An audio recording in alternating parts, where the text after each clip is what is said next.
Without further ado, please welcome Balance Healing.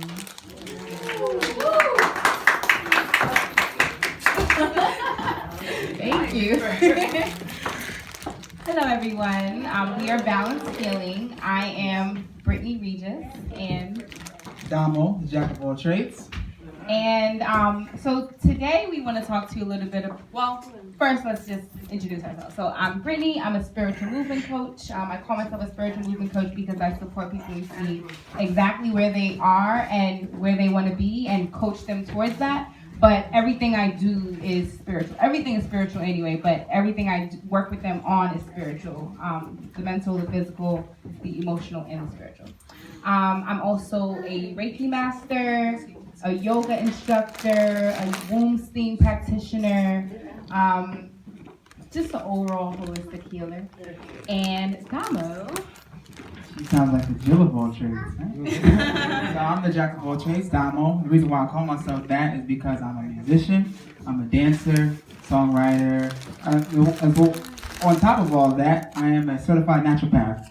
So with that being said, what I do is I help people on their pathway to wellness through nutrition, through proper hydration, through exercising, through a lot of different healing modalities. So me and my queen, Brittany, we have our business, our company called Balance Healing, because I work with the masculine, she deals with the feminine. I deal with a lot of the science, she deals with a lot of the spiritual, as she said earlier. So today we have our presentation where we're going to be breaking down a lot of things on holistic health, right? So our goals for tonight, this evening, is basically to have you guys, the listeners, to obtain and retain some very important information and valuable information revolving around our hygiene, health, and nutrition. Also to have everyone that is present, watching, or listening right now to leave this presentation learning something new or something that they didn't know prior to this discussion. And also to end this presentation the same way we started, on a good, positive note. Right? We can do that? We can do that, family? Yes. Also, I know that Yafumi gave us some little notebooks, right? Everyone still has their notebook? If you have questions, feel free to write them down. At the end, we'll do a Q&A so we can get some questions answered. Cool? So, I'm going to talk to you a little bit about some of the things that I do. Overall, we want to talk to you about cleansing the body, and this is one of the services I do that helps to cleanse the body.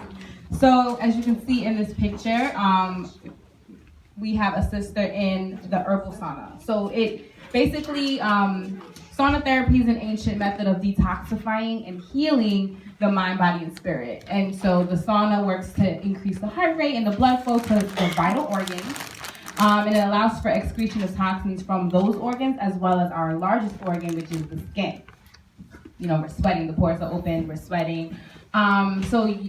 These saunas help to alleviate various medical conditions, anti-aging, hormone balancing, blood pressure reduction, cutting a cold or flu, especially when I do the saunas, I put in herbs that are for particular ailments.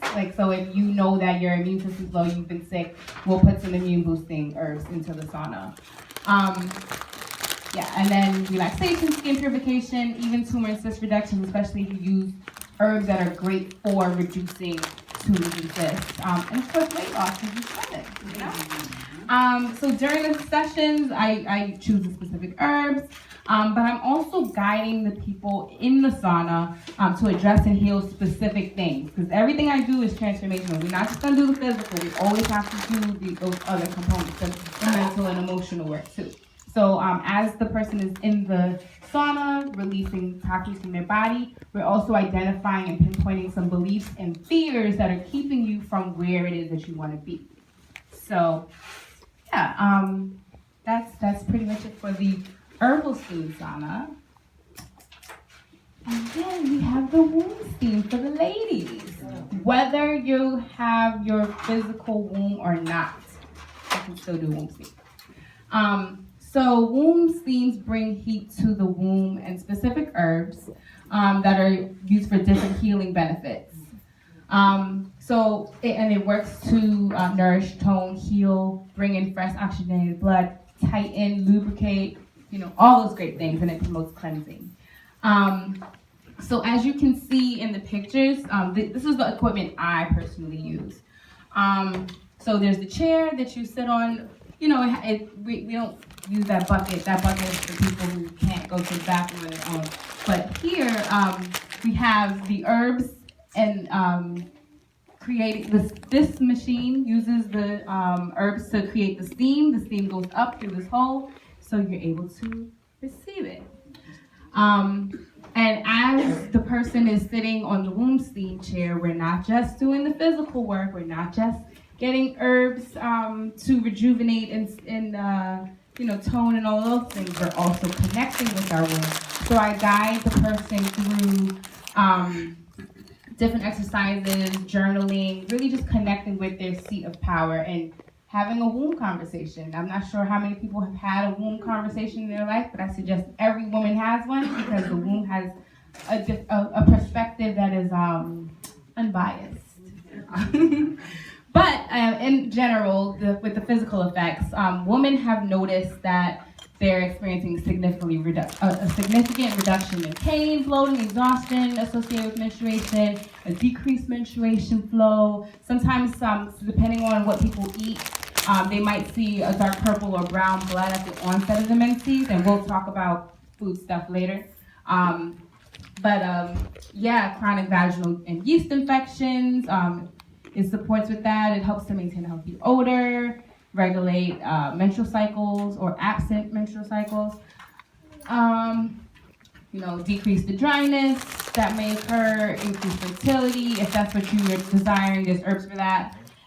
Speed healing after you give birth.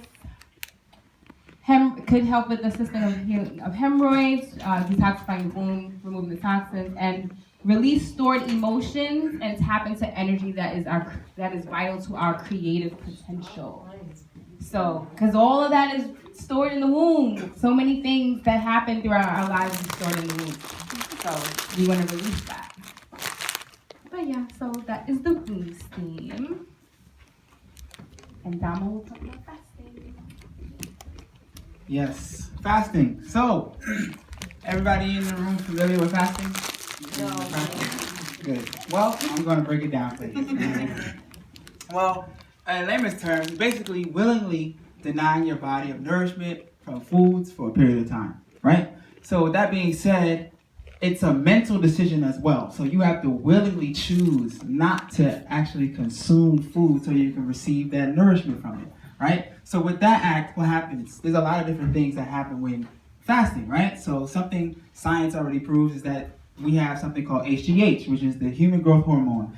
This is produced when fasting. It also speeds up your metabolism, which is due to you giving your digestive system a vacation, right? And you're not having to break down food. So when you think about that, you're not going to be consuming food, so your body won't be having to digest food. 65% of your body's energy goes to digesting food. So if you're not eating food, just imagine where that 65% of energy is going. Fasting is one of the best ways to actually cleanse and detox your body, because if prevention is the best thing, if you just don't put it in there, then it will basically break down the amount of time you have to have disease or anything pop up in your body because you're not putting it in there, right? So there's a lot of different kinds of fasting. You have intermittent fasting, you have water fasting, you have dry fasting, you have juice fasting. So what I'm going to be breaking down today is about more so intermittent fasting. Are we familiar? Is everybody familiar with intermittent fasting? No. Intermittent fasting. Intermittent fasting. So what that deals with, but also we don't just have to fast from food, right? There's a lot of different things you can fast from. Communication, social media, TV, not just food. So Brittany's going to break that down with the communication fasting. Oh yeah, so that's something I like to do every once in a while, and especially like when we're going into a new year or a new time, or just we've been around a lot of people.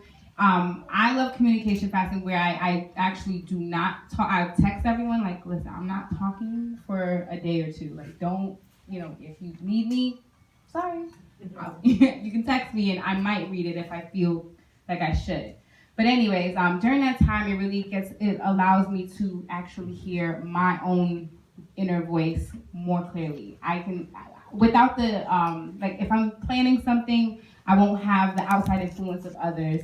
I won't be pulled to go help somebody. And luckily right now, like I don't have young children, but even when you do have children, just see if someone can like take your child for a day, just so you can like focus on you, replenish, and have a sound mind. Mm-hmm. True indeed, true indeed. Down here is a source where they speak about, I'm not sure if you guys can see it or take a picture. I don't want to get through this presentation, but this is a book, a study that they did, fasting and growth hormones and physiology back in 2015. But basically, this is a practice that all of our ancestors practiced, and you can see it in all the religious books and things of that nature. So it's something that we should be applying to our lives, because, like I said, 65% of your energy goes to digesting food, right? So if you're not eating it, just imagine this is why your metabolism speeds up and you get a whole bunch of energy, right? And this is what we're going to be talking about, intermittent fasting, right? So this is the circadian rhythm. Circadian rhythm, assimilation, elimination, and elimination, right? So assimilation, it deals with nourishment. Elimination deals with digestion. Elimination is going to be dealing with waste, right? So first period of the circadian rhythm is the elimination period. Those is between the hours of 4 a.m. and 12 p.m. This is when your body is not going to be digesting any food. It doesn't digest food during this period because this is when the body is going to be cleansing and releasing toxins, right? This is the so what that means is when you wake up in the morning, right? You wake up with coals in your eye. You wake up with plaque on your tongue. You wake up perspiring. Men could wake up with a hard on, and women can wake up wet. We wake up with all these bad breath, morning breath. So these are all the signs that your body is showing you that your body is trying to get waste out. Hence the reason why they call the first food that they market to us to eat is breakfast, right? So they're marketing us to break our fast in the morning. And what are we putting in our bodies in the morning? Well, most of the time they market to us, the bacon, egg, and cheeses and the cereal and things of that nature. So that's just putting more waste in the body, right? On top of when your body is actually trying to get it out in the morning.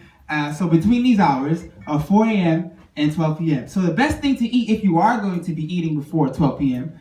would be fruits. Reason why is because fruits are 80 to 90% water. They are hydrophilic. So when you bite into them, it skips the process of digestion. You don't have to necessarily use your teeth to break down fruit. So it's giving you energy and it skips the process of digestion. So it's actually going to be helping you get more energy for the next cycle. And here's a source down here in the book, Harvey and Marilyn Diamond, Fit for Life. I'm going to read through this one. So if a blood test was to be done, taken every 24 hours, it would show that the bloodstream is most heavily burdened with byproducts of metabolism during the hours of 4 a.m. and noon, indicating the stepped up elimination cycle because it is the blood that carries the waste material through the 4 channels of elimination: your bowels, your bladder, lungs, and your skin. Cool, right? So the next process of that circadian rhythm cycle would be elimination, right? Which is also sometimes called the appropriation period. This is going to be dealing with digestion. This is from the times of 12 noon to 8 p.m. Reason why is because at 12 noon, that is when the sun is at its highest peak, right? And this is going to be the time where most of us is out during our day, doing our daily work. If you're working now, you're outside, you're just outside of the sun doing most of the things because serotonin is in the atmosphere, not melatonin. So remember that. Serotonin is in the atmosphere, the sun is out, and this is when you're either eating your heaviest meal because you're actually working and the body is moving to actually digest that food. All right? So efficient digestion is done between this time because this is the best time to eat your heavily concentrated food. Metabolism is also raised and it's burning down and breaking down the food as well. Also, remember, if you're eating sun-based foods and alkaline foods, the sun will actually be sending out photons and your body will be recepting the light, and so will the food inside of you if you're eating those sun-based foods. So the sun is actually helping to cook the food inside of you as well. hate to use that word for lack of better words, it's basically helping to break down the food inside of you as well. This is why it's best to eat your heaviest meal in the elimination period. So next would be the assimilation period. Assimilation. Well, when we assimilate, what is going on? So between the hours of 8 p.m. and 4 a.m., in the morning, this is the time of nourishment and rebuilding and healing. Our bodies is assimilating and absorbing the minerals and the nutrients from the food, and is then transported to our organs, tissues, blood, cells, bones, etc. Food should be eaten and digested early to allow the stomach to be empty as a preparation for this cycle. Nutrients are absorbed, toxins are getting ready to be released for the elimination cycle. What that means is between the hours of 8 p.m. and 4 a.m., right? The cells that are actually digesting food that was working from 12 noon to 8 p.m., they go dormant, right? So now at 8 p.m. to 4 a.m., your body is not digesting any food, right? So this is the period where it's only going to be absorbing minerals and nutrients from the food that you ate during the process where it's actually digesting the food, right? This is a circadian rhythm. Now, the reason why we use these 24 hours of the day, you divide that by 3, you get these 8-hour periods, because if you live in Central Time, anywhere you go, because the time can differentiate. But circadian rhythm, this is just dealing with the sun. You eat when the sun is up at its highest peak. When it's gone, when it sets, most of the time it's going to be set by 8 p.m. You're not eating because melatonin is now in the atmosphere, right? And like I said before, those cells go dormant, so they're not breaking down any food. This is the reason why you might wake up in the morning and have that morning breath, because if you did eat at midnight, 2, 1 in the morning, that food is just sitting in your stomach and it's fermenting, it's rotting. So then you wake up in the morning and have that breath because the body didn't digest any of it and it didn't do anything with the food. So all these things we have to take into consideration. We should take into consideration and start applying it so we can basically see the benefits of it. Now everybody here goes to the bathroom, right? So this is where the presentation is going to shift a little bit into body mechanics. So, are we going to the bathroom correctly? I know this is one thing that we do every day. We potty train, we teach our children this, and so we're going to break this down because let me ask anybody in the room. Does anybody want to guess or think they know what was the natural way of going to the bathroom? Put a stool under your feet and you're sitting with your feet up. And when you're like that, what position is that called? Squat. Yes. Can we say it again louder? Who said that? Squat. There we go. So you're squatting. Let's look at it. Now there's a reason why, because some people do know this, but there's a scientific reason as well why this is natural for you to be going to the bathroom like this. And don't quote me on the date, but I want to say somewhere in the early 1800s, or I want to say 19, they created the toilet. So long story short, the toilet was a creation, but before, our ancestors have been here for thousands of years. So how are we going to the bathroom then, right? So when you look at this image here, you'll see the body squatting. But check this out. The spine is actually, when you're like this, it's aligned with your rectum. So when you have waist down here, you're going to be using the natural force of gravity and oxygen. You're breathing to allow the waist to come out properly. Instead of sitting in an L-like shape, right? And then you have the case where your puborectalis muscle is being contracted here, and it's basically bending against the rectum. So when the rectum is trying to come out, and this is the anal canal, when you sit in an L shape, this is what happens. And also, if we're not eating,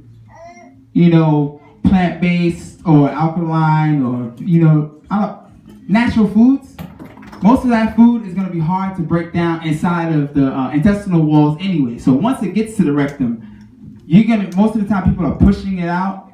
And this is how you get hemorrhoids. This is how have a lot of prostate issues and things of that nature. Just from not going to the bathroom properly. Because the waist is sitting here and then the anal canal is being bent. So when you sit in a squatting-like shape, you'll see that it relaxes the muscle. and allows the waste to come out properly. And you're also squatting. Same way when women are having a natural birth, right? They're sitting inside of either having a water birth or anything. They're allowing gravity to let the baby come out and things of that nature instead of laying on your back. Sorry, back stuff fall. You know? So that's where.